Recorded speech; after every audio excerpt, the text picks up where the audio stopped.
luego de la Revolución Francesa.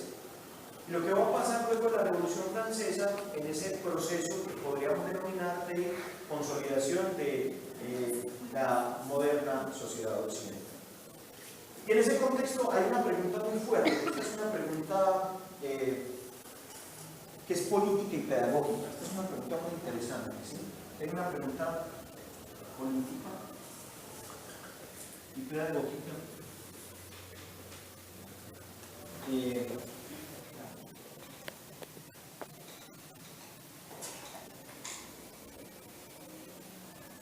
Por ejemplo, en el caso colombiano, pues ya lo había citado antes, hay unos historiadores y unas historiadoras también de la pedagogía en Colombia que han adelantado esta tesis también en Colombia.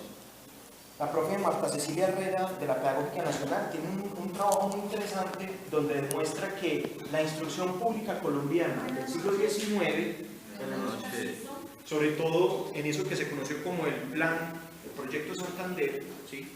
Que fue un proyecto que se generó por allá en 1830 y pico, aparece con una sentencia muy importante, y es que a Colombia la construimos gracias a la escuela. La escuela es la que nos permite entender qué es ser colombiano. Y los contenidos que la escuela pone a circular es lo que nos permite a nosotros identificar qué es lo que, por ejemplo, como símbolos patrios, por ejemplo, como una historia ideal de lo que ha sido nuestra nación-estado, permite como discurso, digamos así, hegemónico, estatal, en fin, configurar una idea de qué es ser colombiano. ¿Qué es ser colombiano? ¿Listo? Pero si eso no aparece en la escuela, los pueblos, las comunidades, las naciones incluso, que pueden habitar nuestros territorios, no necesariamente se identifican como colombianos o colombianas. ¿Cierto que sí? Pues pasa hoy, las naciones indígenas no necesariamente pasan por la idea de que son colombianos o colombianas, son naciones indígenas. ¿Sí?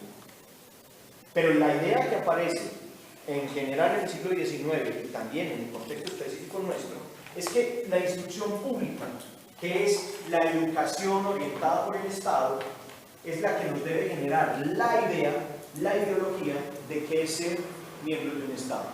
¿Sí? En la tesis de Condorcet ya nos bajan unas luces que yo comparto la tesis de Foucault. Esa tesis de Condorcet hay que trabajarla con mucho cuidado, porque cuando Condorcet empieza a hablar de la instrucción pública, y empieza a generar el dispositivo de la escuela para atender a la instrucción pública, hay un algo que aparece allí en la historia de la regulación de los seres humanos que tendríamos que comprender mejor, porque quizás hoy nos sigue ayudando. ¿Sí? Y la tesis fundamental que aparece en esta propuesta de Condorcet es que el dispositivo que él inaugura como la escuela al servicio de la instrucción pública es una suerte de máquina para generar buenos ciudadanos. Es una máquina para generar los ciudadanos que el Estado necesita. Entonces, ya nos vamos dando cuenta que ahí hay una cuestión que se va volviendo, ¿cierto? Porque, digámoslo de entrada, cuando yo pienso en lo que Condorcet enunció como instrucción pública, la instrucción pública no aparece para cuestionar lo que el Estado nombra como público. ¿Sí? Por eso es instruir. O sea, yo les doy las luces, pero aquí no hay una devolución crítica sobre el lineamiento que yo estoy trazando. ¿Sí? Es una forma, se me permite la expresión, es una forma de sujetación que va del Estado hacia lo más cotidiano. El Estado, como ente administrativo policial, genera unas directrices, la instrucción pública las pone a circular, y habrá unos escenarios en donde eso que se pone a circular se tiene que materializar. El escenario pensado por Condorcet es la escuela, pero también la ciudad. Y ahí aparece la primera tesis. La instrucción pública no solo se da en la escuela. La instrucción pública también se da en las nacientes ciudades. En este caso, la París burguesa después de la Revolución Francesa. ¿Sí?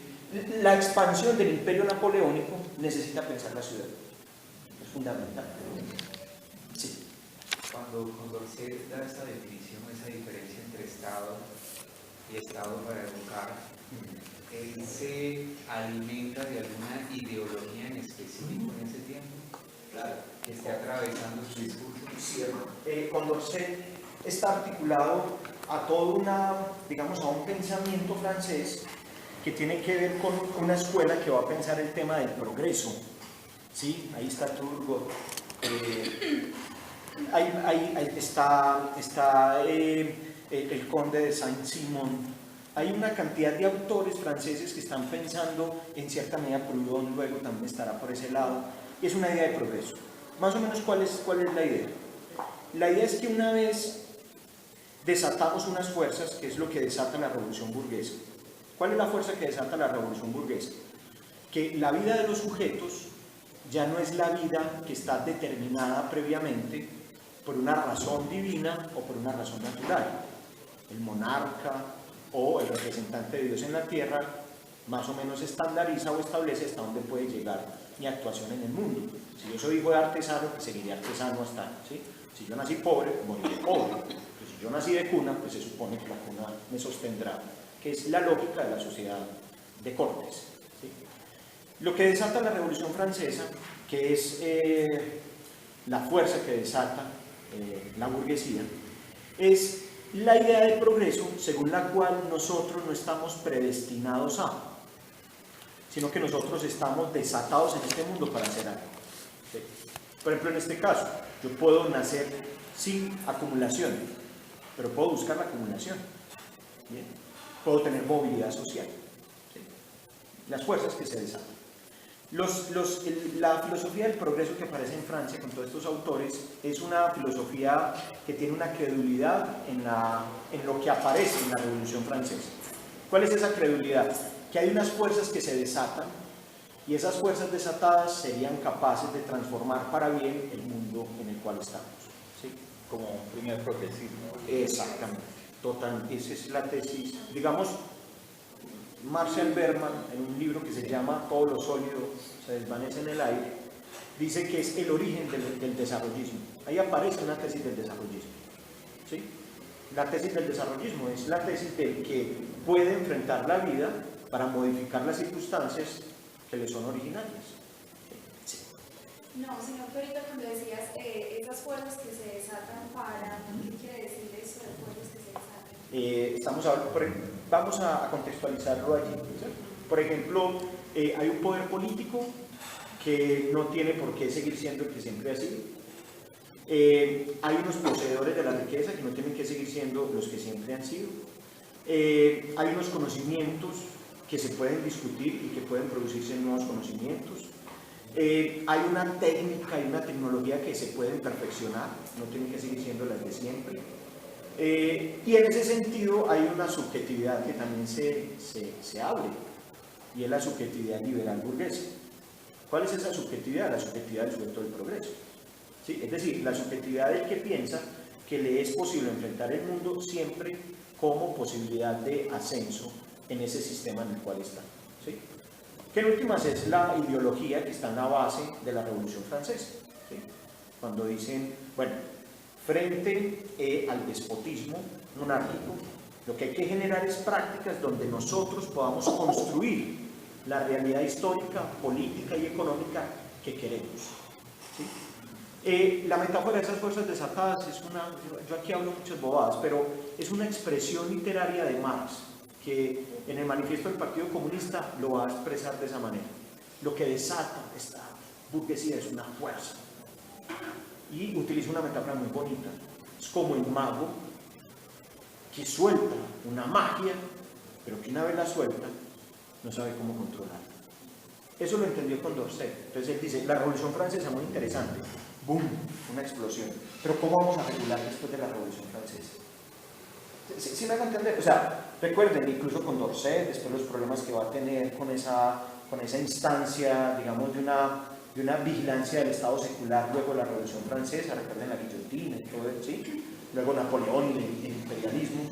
Hay una pregunta que viene después, y es, la Revolución Francesa mostró que es posible cambiar, pero lo que tienen que responder estos autores luego de la Revolución Francesa es cómo hacer para que el cambio sea un cambio que no desestabilice lo que ya se creó.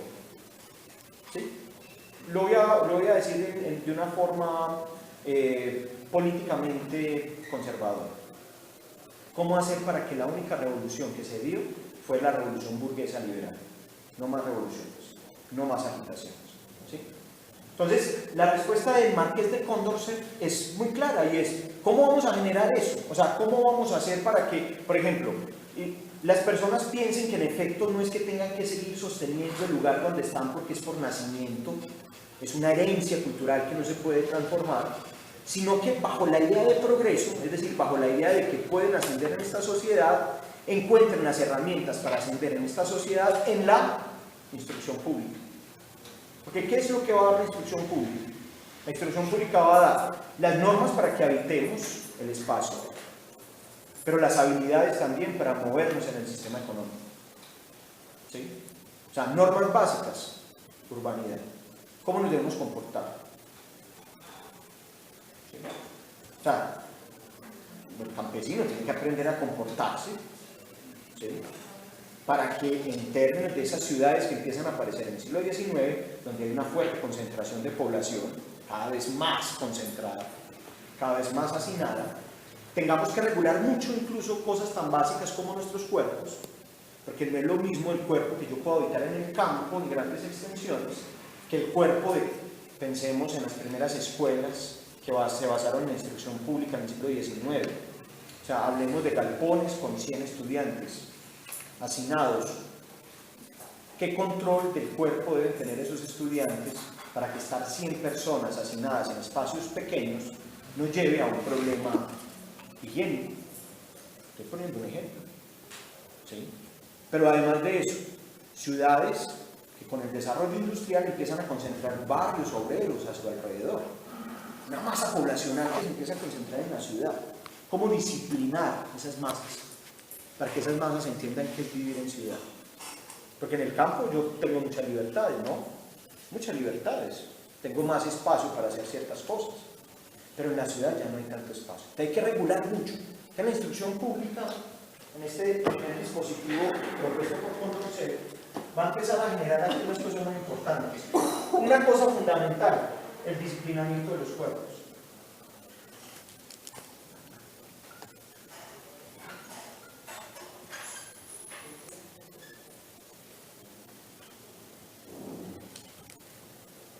El disciplinamiento de los cuerpos. Y digamos, cosas básicas del disciplinamiento de los cuerpos. La primera que les acabo de decir es un cuerpo que permita cohabitar con otros cuerpos estando cerquita. ¿Sí? Por eso la expansión y la explosión de los manuales de urbanidad. Recuerden a Carreño. ¿Sí? Urbanidad. ¿Cómo debe comportarse la ciudad? No es ruralidad, es urbanidad. ¿Okay? Porque son las ciudades las que concentran población. La población que interesa en el siglo XIX es la población urbana. Es la población que tiene la ideología burguesa. Es la población que está articulada al mundo de la industria. Esas fuerzas que se desataron. Entonces, una cosa que es importante es, primera cosa, para que estando tan cerquita, controlemos nuestros cuerpos, nuestros esfínteres, nuestros deseos, etc., para que podamos estar acá y no nos violentemos. Está claro. Pero lo otro que aparece como disciplinamiento en la instrucción pública son cuerpos productivos. Cuerpos productivos. ¿Qué cuerpo necesitaban las empresas del siglo XIX? ¿Qué tipo de cuerpo necesitaba el capitalismo manchesteriano del siglo XIX? Y esos cuerpos no son naturales, esos cuerpos hay que producirlos. ¿Dónde se producen? En las escuelas. ¿Qué muestran los lineamientos? La instrucción pública. ¿Sí? Que la instrucción pública, además de controlar nuestros cuerpos para que en hacinamientos no nos violentemos, dos, también forma cuerpos para la productividad y claro, también para las guerras del siglo XIX. Sabemos que un cuerpo militar o un cuerpo obrero es la misma cosa, es un cuerpo máquina, es un cuerpo que se pone al máximo de rendimiento. Esa es la mentalidad que hay ahí. Pero no es solo el disciplinamiento de los cuerpos, y es ahí donde aparece con mucha fuerza el tema de la instrucción pública. ¿Sí? Además del disciplinamiento de los cuerpos, se necesitaba generar unas mentalidades de progreso, una ideología del progreso.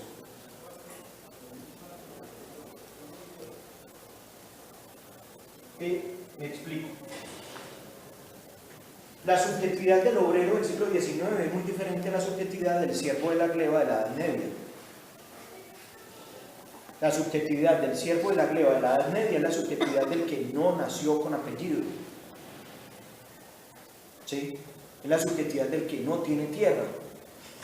Es la subjetividad del que no puede hacer nada más que pedirle al soberano un mínimo de compasión.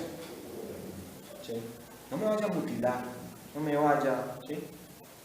No desmembre mi cuerpo, protéjame del invasor. ¿Sí? Pero eso sí, si un soberano dice, necesito el impuesto la primera noche, los súbditos que se casen con sus esposas la primera noche no es con sus esposos, sino conmigo. Cosas como esas. O el que entre a cazar en los terrenos del señor feudal es mutilado. Esa es una subjetividad del siervo de la gleba. ¿Sí? O sea, una subjetividad temerosa, digamos, totalmente dominada bajo el presupuesto de que no se puede hacer nada más. Pero la subjetividad del obrero es otra. Porque el obrero te trabaja esas 16 horas, luego serían 8, pero esas jornadas laborales del siglo XIX tan extensas, porque tiene una idea de progreso. No es solo porque le toca hacerlo para que el burgués acumule, es porque también tiene el sueño de que en algún momento él va a poder acumular. ¿Me hago entender con eso? ¿Sí? Es decir, enfrentar el siglo XIX es enfrentar el progreso, la idea de progreso. Y esa idea de progreso también es proletaria. Yo vendo mi prole, yo vendo mi vida, pero con una intención fundamental, y es, en algún momento no lo tendré que vender. En algún momento yo también tendré riquezas. Y las puedo tener trabajando, o las puedo tener trabajando y jugando al azar, o trabajando, ¿sí? Pero la cosa fundamental es que yo no nací para quedarme en el estado en el que estoy. Yo nací para llegar a ser aquello que los burgueses me han mostrado que es bueno ser. La metáfora del desarrollo. ¿Sí? ¿Sí me voy a entender con eso? ¿Sí? Entonces, Condorcet lo va a dejar muy claro y dice, bueno, y entonces la instrucción pública no solamente es someter el cuerpo, sino que la instrucción pública también nos tiene que poner a competir. Porque si subjetivamente no genero relaciones de competitividad, ¿cómo voy a generar una subjetividad que diga, bueno, si el puesto son 2 y somos 20, yo voy por el puesto? ¿Sí? Si la idea es que de aquí entran 100 y solamente salen 3, yo voy a ser uno de esos 3. Es una mentalidad de competencia la que hay que empezar a generar. Y aquí hay una fractura, que es una fractura histórica muy fuerte. No voy a profundizar para poder llegar a Ciudad Educadora. Y es la fractura de que bajo estos ideales la misma Revolución Francesa se va a traicionar. Porque la igualdad y la fraternidad no se pueden cumplir en un modelo como este. Recuerden los hechos valorativos de la Revolución Francesa: libertad, igualdad, fraternidad, y hay una que no le gusta a los liberales que no la nombre, pero que también está, y orden. Es fundamental. Lo que pasa con la instrucción pública es la libertad, claro, usted es libre, digamos, para moverse en esta sociedad. No hay un señor feudal que le diga, si usted se mueve, lo mato. ¿Sí? Usted le pertenece a esta tierra, no puede salirse de esta tierra, no esté libre. ¿Sí? Usted es libre de levantarse en la mañana con hambre y ir al mundo a ver si puede sobrepasar esa necesidad básica, satisfacer esa necesidad básica. Nadie se lo está impidiendo, usted con sus fuerzas debe buscar. En la libertad de esa idea burguesa liberal, más o menos se podría justificar en el esquema que ellos proponen. Lo que no tiene justificación es igualdad. ¿Sí? ¿Sí? Lo que no se puede justificar es igualdad. En el formato de la Revolución Francesa. Sí. Y posterior a la Revolución Francesa. Frente a la ley. En el formato de... Frente a la vida. Por una cosa básica. La igualdad implica condiciones de posibilidad. Para nosotros. No. Para el ideal que se va a generar a finales del siglo XVIII con la Revolución Francesa. ¿Sí? Si algo va a marcar el presupuesto de la igualdad, es condiciones de posibilidad. ¿bien? Lo que pasa es que los burgueses la supieron aplicar muy bien. Hablaron de condiciones de posibilidad como igualdad, pero nunca discutieron cuáles fueron sus condiciones de posibilidad. Me explico. La acumulación originaria nunca se explicó en su ideología. Nunca se explicó. ¿Sí? O sea, ¿por qué originariamente yo tengo acumulación de capital? Esa no va a ser una respuesta que van a dar los liberales. Por eso los liberales van a hablar de que hay un estado más o menos ideal donde usted puede realizarse, pero las condiciones materiales de existencia no la van a problematizar. Sobre ese presupuesto, la igualdad tiene problemas para realizarse y tiene aún más problemas para realizarse si yo eso lo combino con la fraternidad. Porque el asunto de la fraternidad ya pone en tensión el tema de la competitividad. Porque si al competir, al decir que todos llegan, pero no todos se quedan, al decir que son muchos los llamados y pocos los escogidos, si hay algo que detona ese tipo de enunciados, es sálvese quien pueda. ¿O no? Yo paso por encima del que sea, pero que yo soy de los que se salva, me salvo. Pero el tema de la fraternidad, que implica un eco-rusoniano que no fue tomado muy en cuenta, que es la compasión, eso no va a estar ahí.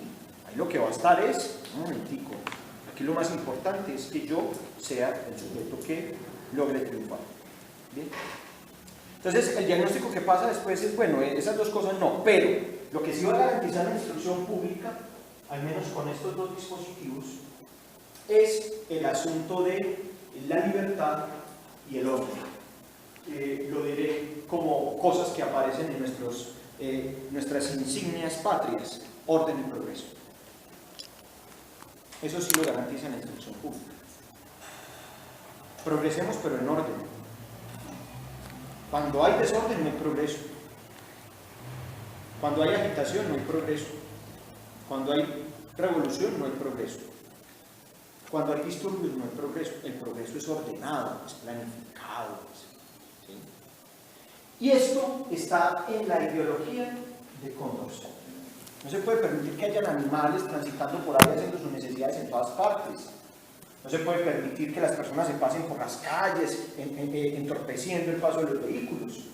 Es decir, hay que generar toda una instrucción pública que no solo está en la escuela, sino que la ciudad tiene que generar sus propios dispositivos para que las personas, en la forma como habitan su cuerpo y sus espacios, se acomoden a que vivir en la ciudad. ¿Sí? Todo esto detona una primera tesis de la ciudad educadora, que es una ciudad disciplinar, fundamentalmente. ¿Sí?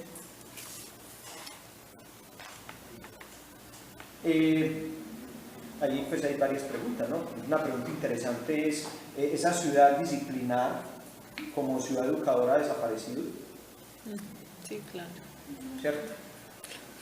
¿Sí? ¿La cultura metro algo tendrá que decirnos de esto? ¿Sí? Y ojo, aquí pues es simplemente esto. A mí me parece que la tesis que justifica esto es, en efecto, somos muchos viviendo en espacios pequeños, o sea, tenemos que regularnos. Eso yo creo no lo pondré yo en discusión. Por ejemplo, creo que necesitamos mucho más de este disciplinamiento, de esta anatomopolítica, como para que, por ejemplo, en esta ciudad nosotros respetemos el espacio del otro, no violentemos en la conducción, ¿sí? O sea, no ensuciemos la ciudad. O sea, eso no. El problema que aparece acá, en una lectura, digamos, crítica o una lectura de la sospecha, es cuando aparece esto, ¿a qué es a lo que queda reducida la ciudad? ¿Sí? Porque que aparezca esto implica que hay unos cuerpos que sí deben habitar la ciudad, que hay unas vidas que sí deben vivir la ciudad, pero hay otros que no. Hay otros que no. ¿Sí? Y esta es una anécdota que he contado en otros espacios de un autor boliviano, Alcides Argueda, un libro que escribe a principios del siglo XIX que se llama El pueblo enfermo. Pueblo enfermo. La tesis de Alcides Argueda es que Argueda empieza a hacer un estudio en La Paz, Bolivia, para ver cuáles son los problemas de la ciudad en Bolivia. Y bueno, digamos, es un señor influenciado por los primeros estudios, digamos así, una estadística demográfica, y al hombre le dice, bueno, pues si voy a hacer ese estudio de qué es lo que afecta a la ciudad, lo primero que yo tendría que mirar es qué es lo que la gente hace indebidamente en la ciudad. Entonces, ¿dónde va a encontrar la muestra representativa para poder hacer ese estudio? En las cárceles. Bueno, se supone que en la cárcel está el que hizo algo indebido. Y en una estadística que muestra como mayoritariamente en las cárceles están los indígenas. Y mayoritariamente están en los indígenas porque han infringido el Código de Higiene Pública. ¿Sí? Entonces el cuerpo del indígena y las prácticas del indígena no son para la ciudad. Si el indígena quiere estar en la ciudad, se tiene que disciplinar. ¿Sí? Y eso en lo cotidiano aparece en las formas como nombramos. ¿Será que se baña, no se baña? Si habrán ido al baño, ¿sí? ¿Sí? Como pasó en estos días, una de estas mujeres indígenas, en fin, con todo lo que eso tiene discusión, pero pasando de baño en baño con 500 pesitos diciendo, por favor, para ensuciar. Y la gente, el rechazo inmediatamente, claro, asociar el baño. Pero miren lo que va generando, o sea, ese cuerpo allí es el cuerpo de la ciudad, ¿sí? Ese es el cuerpo que la ciudad, deja que habite sin que sea una peste o una lepra. O hay unos cuerpos y hay unas formas de vida que entran a la ciudad y en el dispositivo del disciplinamiento la primera pregunta es no. Usted no puede entrar al metro, usted no tiene la condición para, usted no tiene la etiqueta de... ¿Sí? Bueno, eso va generando la primera forma de ciudad educadora. Entonces, volviendo a esta tesis, si el Estado debe regular la población, el Estado todavía es muy abstracto. Las ciudades, en su constitución, como en Manchester, en Inglaterra, va generando unas prácticas para que esa masa poblacional que otrora era campesina se vuelva obrera, y al ser obreros tengan que entender que ese cuerpo tiene que aguantar jornadas laborales, que tiene que estar dispuesto a asumir un trabajo directivo, direccionado, y que además también debe pensar que en algún momento va a tener su propia casa y su propia acumulación de capital. ¿Sí? Entonces, primera, ¿cuál es la tesis del nacimiento de la biopolítica en este texto de Foucault? Estas son las conferencias de Foucault. Foucault viene rastreando cómo se va generando ese cruce entre poder, política, Estado, y va marcando unas tesis de cómo se va dando. Pero para analizar el siglo XIX hay que entender las biopolíticas. ¿Sí? Y eso es lo que nos va a llevar al segundo momento. Pero en el primer momento una cosa es clara. Ese primer momento es que se necesita disciplinar. Y se necesita disciplinar no solamente porque yo como fuerza externa te diga que tenés que disciplinar. Es porque algo de esa fuerza que desató la burguesía, que me habita, y es la idea de que yo tengo que progresar en esta sociedad, me lleva a autodisciplinarme. ¿Sí? ¿Sí? Edúquese para que sea alguien en la vida. Trabaje bien fuerte para que en algún momento pueda disfrutar de la riqueza. Pues eso ya lo dejo ahí con él. Pero la ciudad como tal aquí es una máquina de instruir. O sea, en esta primera tesis la ciudad es una máquina de instruir. Toda la ciudad instruye. Por eso la ciudad debe tener señalizaciones. Por eso la ciudad debe tener, digamos así, policía. Fundamental. Debe haber policía. O sea, debe haber una administración encargada de regular. ¿Sí? Pero en su primer rostro, la mejor forma de regular es con el disciplinamiento. Ese es el primer. El Estado docente es eso. Hay que inventar el Estado. El Estado lo inventa o la escuela, o en este caso un ente administrativo más o menos regulado con cierta efectividad, que es la ciudad. ¿Sí? Pero el paso del Estado docente a la ciudad educadora es que el Estado docente todavía es muy... ¿Cierto? Porque el Estado docente además se tiene que encargar de cosas que no están como muy articuladas al Estado. Hay territorios en disputa, hay zonas que no son de total control estatal, hay unas realidades comunitarias que se han blindado frente al Estado.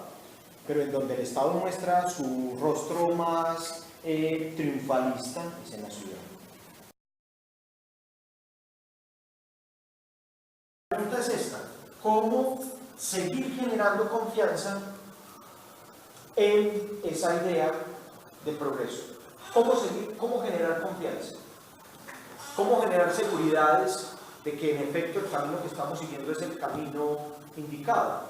Porque para la segunda mitad del siglo XIX, el mismo Marx hizo este análisis. Él le llamó a eso el ambientalismo obrero. Ya hay problemas de hacinamiento grandes en las ciudades. O sea, la ciudad no es la panacea como progreso.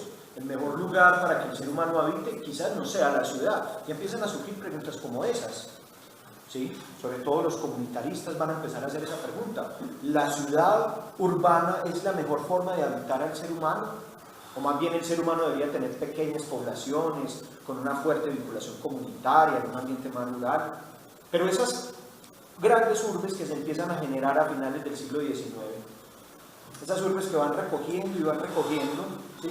Y van generando de un centro unos cordones que se van integrando y se van integrando, y cada vez esas ciudades van creciendo y van creciendo, y que no necesariamente en su equipamiento y su respuesta a toda esa migración poblacional tienen las condiciones indicadas. A esa ciudad le toca algo. A la primera ciudad le tocaba ir a traer a la fuerza incluso. Estas son anécdotas de los trabajos sobre el disciplinamiento en Inglaterra. Había incluso que ir a capturar a los campesinos y llevarlos a la fuerza en la ciudad. Pero esta segunda fase de la ciudad ya no es eso, es una masa poblacional que se viene, es una migración permanente del campo a la ciudad, porque además ya está claro que en el campo no está el progreso. Hay que ir donde está el progreso.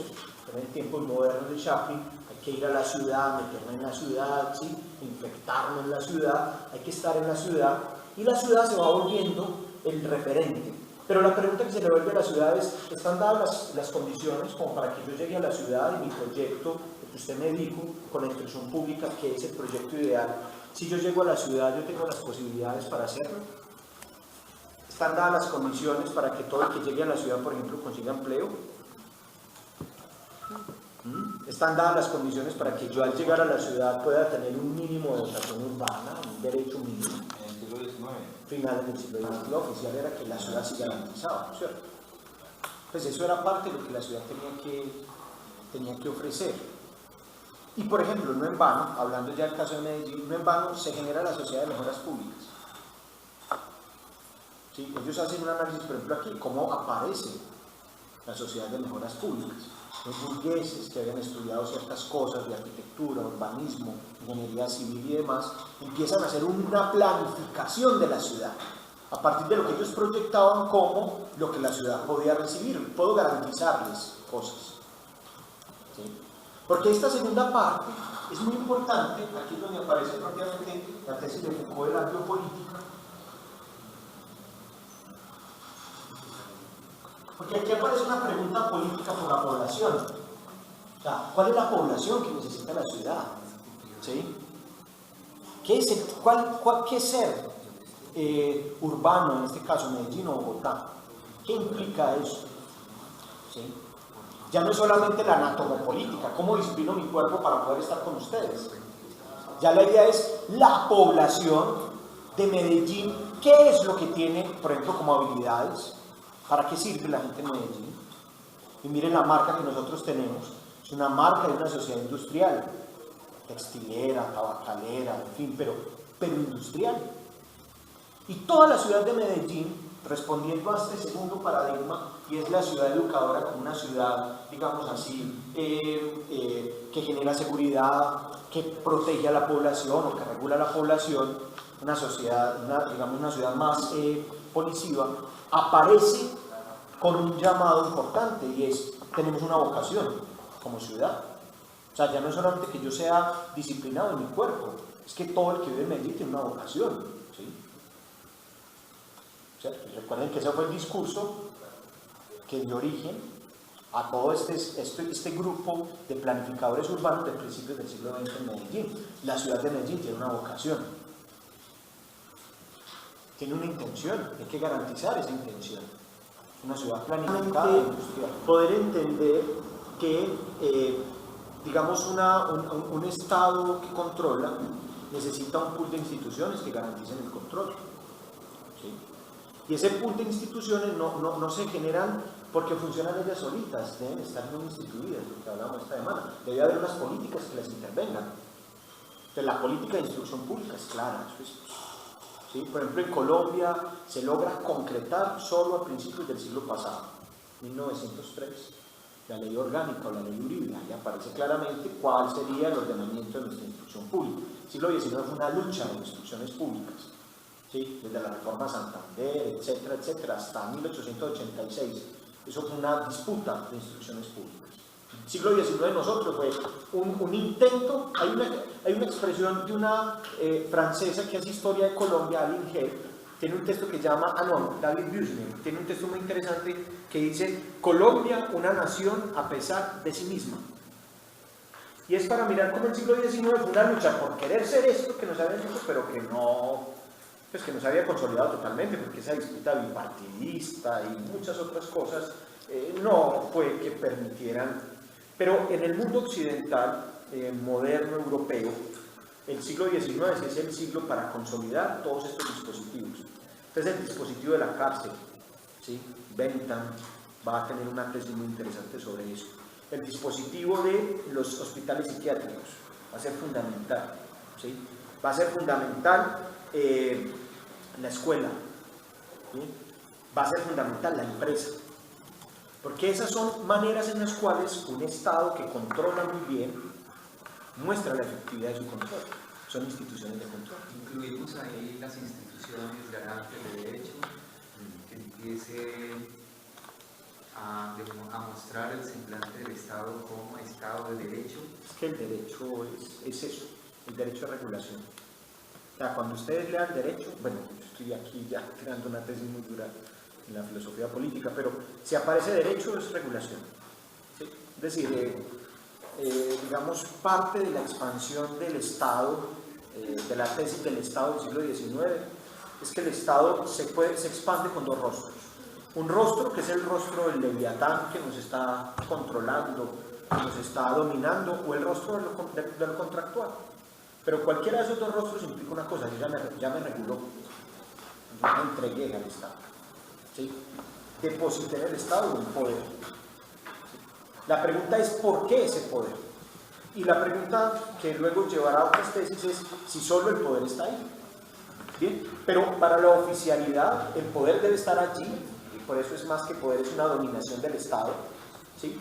Dos, el Estado muestra sus dos rostros: un rostro amable contractualista, pero también un monstruo en él cada vez que algo atente el contrato, cada vez que algo atente contra el derecho, ¿sí? Porque el derecho hace del Estado un Estado que conserva, que protege, un Estado que defiende. Y también hace el sujeto culpable. Claro que sí, por eso por supuesto. No entiendo ahí, o sea, veo una diferencia entre el sujeto de derecho, por tanto culpable, y de posibilidad. Es como si fuera una contradicción, no necesariamente. No necesariamente. Porque solo un ejemplo de esto. Cuando Marx, por allá en un textito que casi no se trabaja, es un texto que tiene Marx crítico sobre los derechos de 1789, que él dice los derechos del hombre, los derechos del burgués. Marx empieza a hacer un trabajo, empieza a decir, claro, es que mire lo que aparece ahí, ¿no? Aparecen unos derechos, y porque aparecen los derechos, nosotros creemos que esos son los derechos, primera cosa. Segunda cosa, creemos que como son esos derechos, los sujetos que más se acerquen a la posesión de esos derechos son los sujetos que el Estado tiene que proteger. Entonces, ¿quién tiene propiedad? Hay que proteger. Pero el que no tiene propiedad y está muy lejos de tener propiedad es el Estado, no tiene que protegerlo, ¿sí? Entonces, pero ¿qué pasa en el sujeto que no tiene propiedad? El sujeto que no tiene propiedad, que ya aparece como culpable, de hecho, yo no tengo la propiedad, ya soy, digamos, peligroso, porque soy móvil, digamos, porque no estoy, no hay una cosa que me ate, ¿sí? Ya me coloca en una condición peligrosa. Esa condición, si no me lleva a mí a desear tener la propiedad, si hay un problema en mí. Pero la cosa es que no tener la propiedad no quiere decir que yo no la desee y que no haga lo necesario para poderla conseguir. ¿Me hago entender con esto? Entonces, el problema de que el derecho me genere culpa, en el sentido, ¿sí? no necesariamente es contradictor con la idea de que usted tiene que ir a emprender, tiene que ir allá a luchar, tiene que ir allá a enfrentar con las fuerzas que tiene, con esa idealidad de ascenso social como progreso, para que en algún momento usted sí tenga. No tiene en este momento, pero en algún momento puede tener. Esa es una manera de pensar del siglo XIX en Europa. Pero yo creo que no se queda ahí solamente. No, por eso. Hablamos de que nacen en determinados contextos y nunca se van. Pues, sí, digamos que... Pero, porque vuelvo a esta tesis, porque esta es una tesis muy poderosa, porque es que es una tesis muy, digamos, si la tejemos más fino, es esta tesis. Cuando yo hablo del derecho, estoy hablando de un falso reconocimiento, ¿sí? Si yo estoy hablando de la dinámica de progreso propuesta por el liberalismo, es la dinámica de la hipertrofia del deseo. No es la satisfacción de las necesidades, el deseo. Entonces, nuevamente Marx dice, en el derecho aparece, nadie debe dormir debajo de un puente. Está en el derecho consagrado, porque todos tienen derecho a la propiedad. Pero la persona real que vive debajo del puente, ¿qué? ¿Sí? Entonces, primera cosa, ese está por fuera, ese cuerpo no vale la pena. Ese cuerpo, ¿sí me hace entender? O sea, ese es un cuerpo que no vale la pena, esa es una vida que no vale la pena llorarla. Ya. Pero ese que está ahí no se da por entendido de que está dado. La intencionalidad del liberalismo es que desea algún día tener propiedad y por ende ser una vida que valga la pena ser vivida. ¿Sí? Porque si ese sujeto no tiene la condición de la idea de progreso, no que tiene una forma más, ¿cómo le podríamos decir eso? A lo epicurio, ¿no? ¿Cierto? Una forma ahí de estar ahí simplemente con el mismo consumo, no deseando mucho, ¿sí? Ese sujeto no le sirve a la dinámica biopolítica ofrecida por el mercado. Entonces la idea es, puede que usted no tenga, pero desee tenerlo. Más que si lo tiene o no lo tiene, el asunto fundamental para amarrarlo es que lo desee. ¿Sí? Porque si yo deseo, no voy a preguntar por la desigualdad. O sea, si a mí lo que me habita es el deseo de poseer algo, el preguntarme por la desigualdad no es, me quita energía. Si yo deseo, yo voy es detrás de eso, y punto. ¿Sí? Y se me olvida que hubo un momento en donde de manera arbitraria los que tenían unas cosas o los que dijeron que eso era de ellos, terminaron estipulando que esto es lo que hay que proteger o lo que hay que defender. ¿Sí me entienden? Entonces, y lo otro es que sí, es cierto, ahí aparece, pero eso va a tener una... ¿sí? Y va a ser antes también, ese es el debate de San Francisco. Franciscano lo tiene muy bien encarnado. Es un debate de San Francisco en el siglo XIII. Las primeras ciudades-estado italianas, de mercaderes que empiezan a acumular riquezas. La presencia de San Francisco ahí es diciéndoles, es que no es solamente que yo no tenga mercancías, es que yo no las desee. Porque el problema no es que las tenga, el problema es si las deseo. Porque si las deseo, ya estoy, o sea, ya. Entonces la mejor forma de resistir es no deseando. Eso no. O sea, si algo, este proceso anatomopolítico tiene que intervenir es ese punto. O sea, el desear lo que el Estado configura, ¿sí? Como lo que debemos conseguir. Si algo debe garantizar la anatomopolítica es eso. Pero estamos hablando de... ¿La biopolítica sí. o la anatomía? Bueno, en este momento estoy volviendo a la tesis inicial de Foucault, una microfísica del poder, una anatomopolítica que me permea a mí, en mis esferas más particulares. Luego él dirá, pero eso no es solo el sujeto, eso son poblaciones.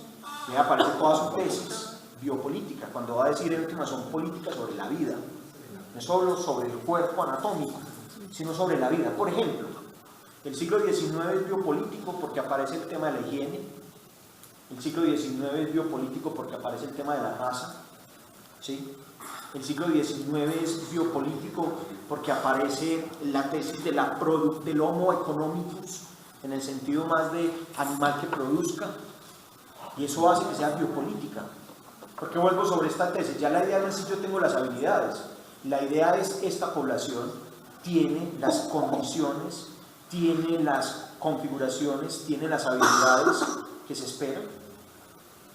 ¿Sí? ¿Es viable esta población? ¿O cómo hay que intervenir esta población para que sea viable? Porque en últimas el problema no es que hayan 5 empresarios, que hayan unos emprendedores sociales o empresariales, sino cómo hay una masa poblacional dispuesta, cómo hay unas condiciones que más o menos generan una sensación de unos, no solo un cuerpo y una subjetividad, sino unas poblaciones que estén al servicio de él. Y eso es lo que va a intentar garantizar esta segunda ciudad-estado. Ciudad-educadora. Sí, cuando te refieres al deseo, es como la construcción externa que le hacen a los sujetos de la expectativa. Interna, Para ¿no? decir que no lo desee porque puede haber otro deseo. Lo que pasa es que ahí No, de la expectativa hegemónica. digamos que sí, es una, digamos, no me voy a meter en el debate psicoanalítico de no, me voy a quedar ahí, si le quiere buscar autores eso es Rousseau, ¿sí? Si le quiere buscar autores eso está en Marx, y es básicamente la tesis de que hay una forma de manipulación que está apareciendo allí, alienación, esa, más o menos eso, ¿sí? Que tiene que ver con algo muy potente que es lo que se fetichiza. O sea, si yo fuera capaz de descomponer qué es lo que caracteriza mis necesidades básicas, las necesidades básicas, si yo fuera capaz de llegar a ese momento, había muchas cosas de lo que me generan como deseos, ya las cuales yo no accedería, porque sabría que con unos mínimos es suficiente. Pero ¿cuál es el asunto con la manipulación del deseo? La manipulación del deseo es una forma en la cual cada vez ese proceso se vuelve tan potente de alienación que ya no es solamente una alienación en la palabra o una alienación en el, digamos así como en el discurso, sino que es una alienación que hipertrofia, es una que afecta a mi cuerpo. Escucha, afecta a mi cuerpo. ¿Ah? Mi cuerpo construido es el cuerpo alienado.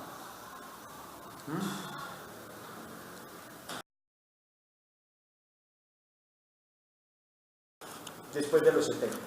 Porque después de los 70 el Estado no puede mostrar ese rostro autoritario de manera tan evidente. ¿Sí? Y por ende la ciudad educadora tiene que ser mucho más sutil. ¿Sí? ¿Sí? Es decir, la ciudad educadora del momento del disciplinamiento y del momento de la seguridad es una ciudad educadora que puede mostrar el rostro de esto es y punto.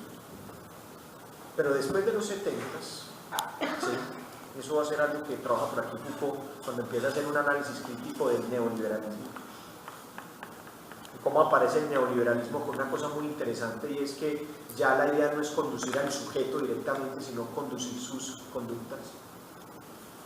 ¿Cómo hacer para que la sutileza de la intervención que se genera en nosotros venga siempre bajo el manto de mayores libertades? ¿Me hago entender con esto? Que yo sienta que ya no es el disciplinamiento porque me obligan a estar acá, o ya no es el disciplinamiento porque yo tengo que mostrar que soy útil y productivo a la sociedad, sino el disciplinamiento que aparece en el sutil manto de mi proyecto, de mi realización como sujeto, de lo que aparentemente yo quiero de mi propia existencia. Y esta tercera tesis aparece con esta sensación de Foucault. Foucault va a decir, hay que pasar de un asunto de disciplinamiento, de un asunto, digamos, de un control más o menos evidente acá, a pasar a este tema, el tema de la gubernamentalidad. ¿Qué es gubernamentalidad? Son las mentalidades de gobierno.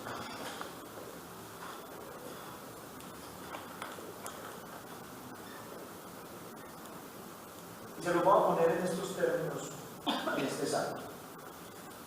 La mentalidad de la seguridad es la mentalidad de la ciudad construida alrededor de la empresa. ¿Sí? La seguridad de que yo, por ejemplo, tengo mi rol es ser obrero, que eso me genera unas seguridades. Por ejemplo, me genera un tipo de contrato, ¿sí? Me genera unos derechos que me debe garantizar mi contrato. Soy a término indefinido, soy vinculado a la empresa, tengo seguridad social, ¿sí? Está el seguro, ¿sí? Tengo la posibilidad de la pensión, ¿sí? Mis hijos tienen derecho a la educación, etcétera, etcétera, etcétera. Bien, pero el paso que se va a dar de este lugar a este es que aquí no hay nada, nadie te garantiza nada. Nadie te garantiza nada.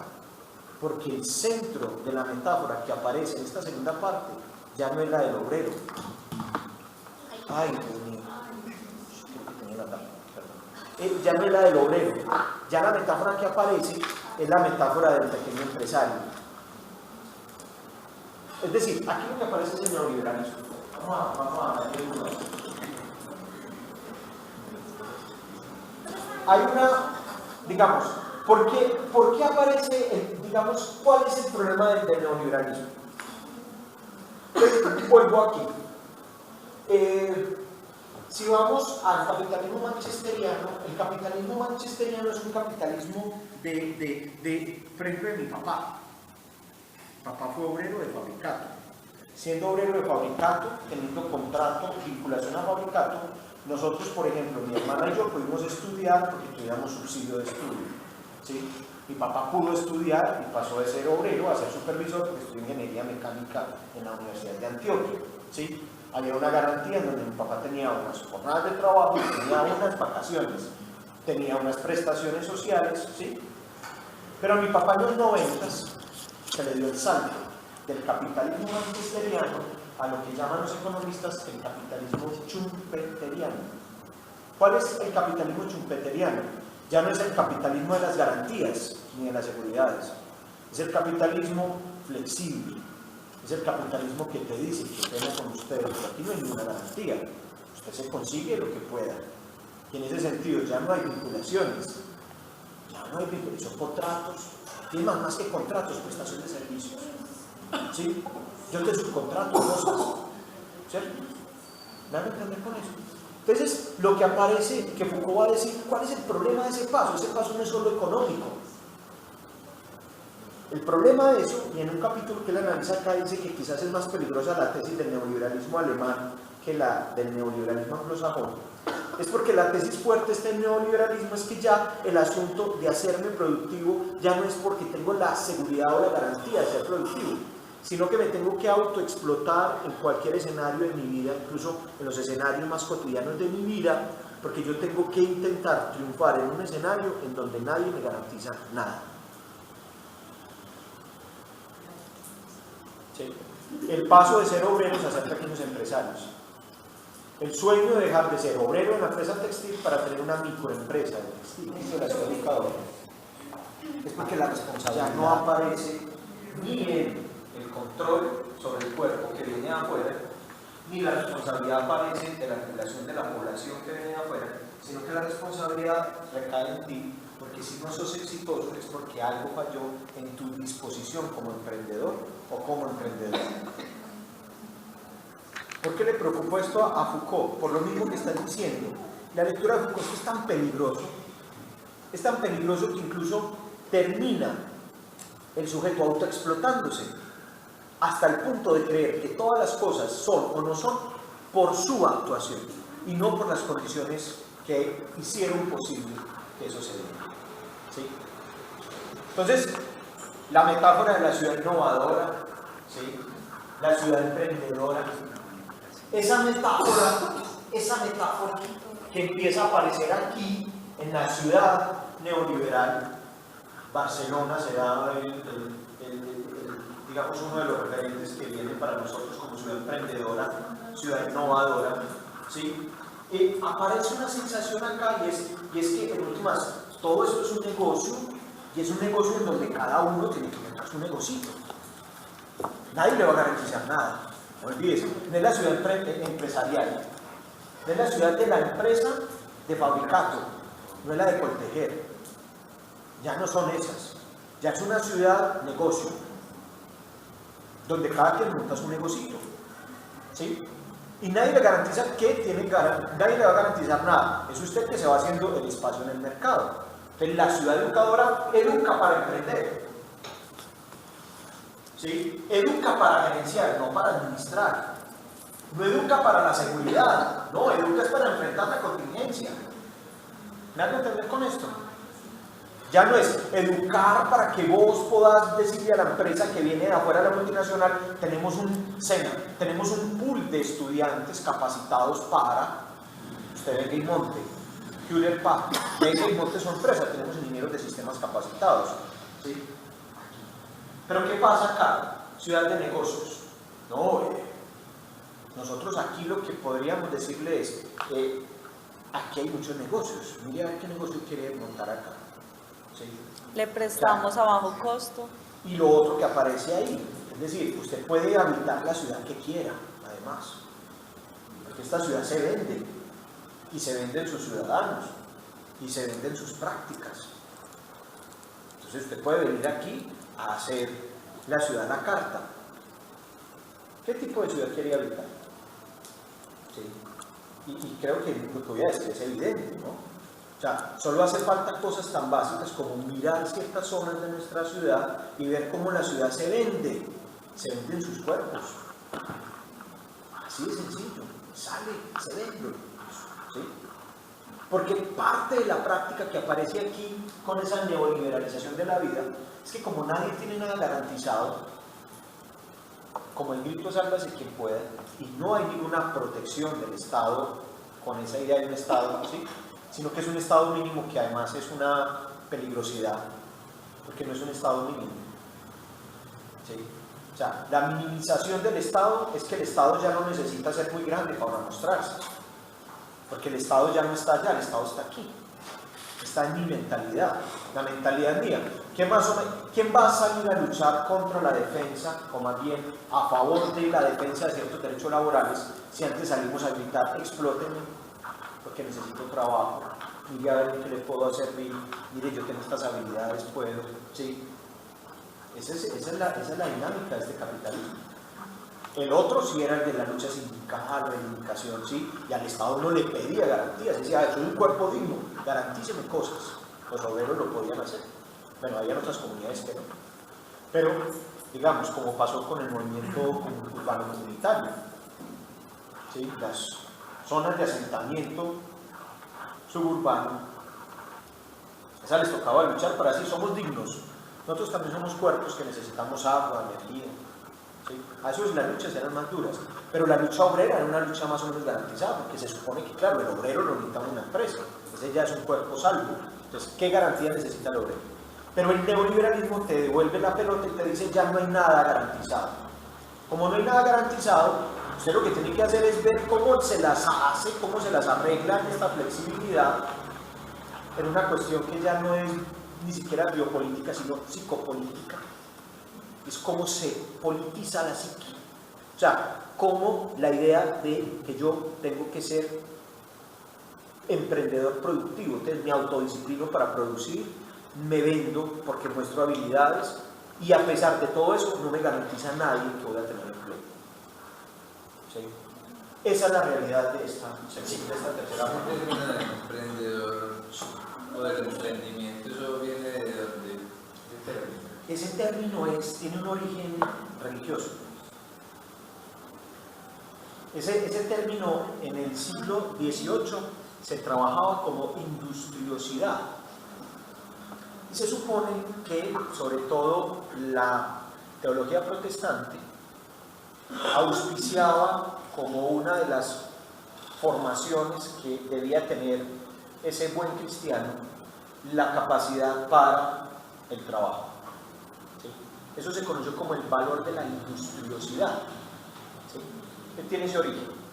El origen del emprendedor en ese contexto religioso tiene una característica que le va a ser muy funcional al capitalismo, y es la característica de un sujeto que se autodisciplina, se autoexplota, porque sabe que tiene que ser, digamos así, tiene que intentar mostrar en sí algún destello de la gracia de Dios. Recuerden que uno de los indicadores que aparece por allá en las teorías de la reforma luterana es parte de lo que a mí me pase en lo que yo tengo, por ejemplo, en mis relaciones económicas, puede ser un indicador de que tengo la gracia o Dios me está haciendo un buen niño. ¿Sí? Entonces hay que formar esa capacidad y eso fue muy importante. Ese fue su origen. Eso después va a tener un proceso de secularización que va llegando hoy a la idea de que hay que emprender, pero no por la gracia de Dios, Hoy hay que emprender primero para intentar mostrar que soy exitoso en esta sociedad, ¿sí? Pero además de eso, porque necesito acceder a las cosas que nadie me las garantiza, pero yo necesito acceder a el capital que me permita ir a la mercancía que supuestamente satisface mi deseo, ¿sí? Entonces, el sujeto que emprende, trabaja, calvinista, metódico, pero el sujeto que consume hedonistamente, ¿sí? Es trabajo, trabajo y trabajo. ¿Y qué pasa en esta ciudad los fines de semana? ¿Qué es esta ciudad un fin de semana? Y uno ve una ética calvinista de camello y camello y camello y camello y camello, y trabaja y trabaja y trabaja. Y fin de semana, ¡pum!, explosión total, porque trabajo me garantiza un gustico. Yo tengo el derecho a disfrutar la vida, ¿sí? Para el valor de la industriosidad que viene desde toda esta religión protestante, una de las cosas es que no trabaja y trabaja por la gracia de Dios, o sea que esto no se me vaya a descarriar, siga con el testimonio. El emprendedor neoliberal es otra cosa. El emprendedor neoliberal es el que tiene el carácter corroído. ¿Qué es carácter corroído? Pues aquí no hay, digamos así, como que no hay una exigencia moral de ningún tipo. Aquí lo único que hay es triunfo, y triunfar es consumir, tener acceso a ciertas cosas, y esa es la dinámica en la cual me muevo. Entonces, lo que empieza a circular ahora como emprendimiento tiene por ahí su origen, ¿sí? Y fue muy trabajado en los países que tuvo una fuerte influencia protestante. ¿Cuáles son esas acciones que están generando un efecto contrario al efecto que se quiere establecer desde la hegemonía neoliberal, ¿sí? Frente a la mercantilización de la existencia? ¿Yo qué estoy haciendo? ¿Sí? Y ahí aparece, pues esto es una ruta que a veces también pues, puede caer en cierto, pero hacer una mirada ético-política de la existencia podría también mostrar cosas.